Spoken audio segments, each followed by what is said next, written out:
welcome to Spectrum 2016 in Miami. I heard, and you and I have spoken about it, that the doors opened and you sold your magnus opus. Actually in the first hour of the show, and it was one of the first couples to come in, and we had a piece, our highest price piece, the biggest piece I've created so far, I think the most sophisticated one, and they just went for it right away. A collector might be confused by the fact that your artwork, it puts a smile on your face immediately. Sophistication isn't necessarily a serious, dour kind of an attitude. It really can be a fun and exciting thing. I think if you have that abiding joy, and if the artwork draws that joy out of you, that's something that can be very sophisticated and very sustaining.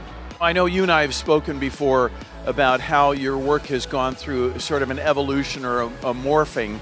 And I was curious this morning when I was thinking about doing an interview with you, whether or not the work began with a mechanical movement or whether that's something that evolved over a period of time.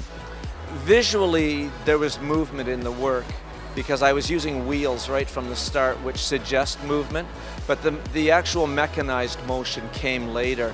And prior to developing this body of work, I had been doing mechanical pieces, but they were primarily in wood.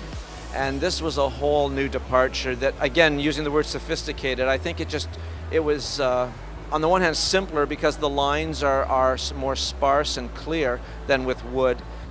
So let's take a look at this piece as an example, and I'm trying to figure this one out. I was so intrigued with it this morning when I saw it because there's a pulley and it's spinning a wheel, but there's actually a lot more wheels on this one, isn't it? Yeah, there's multiple pulleys here behind the main one, and they drive all sorts of different wheels, which in some ways is sort of reflective of us, right? There's the main pulley inside us, but then we go in all sorts of different directions with different relationships, different interests, different people. But it's all grounded there in the center of who we are, and again, that place where the abiding joy is that I mentioned earlier.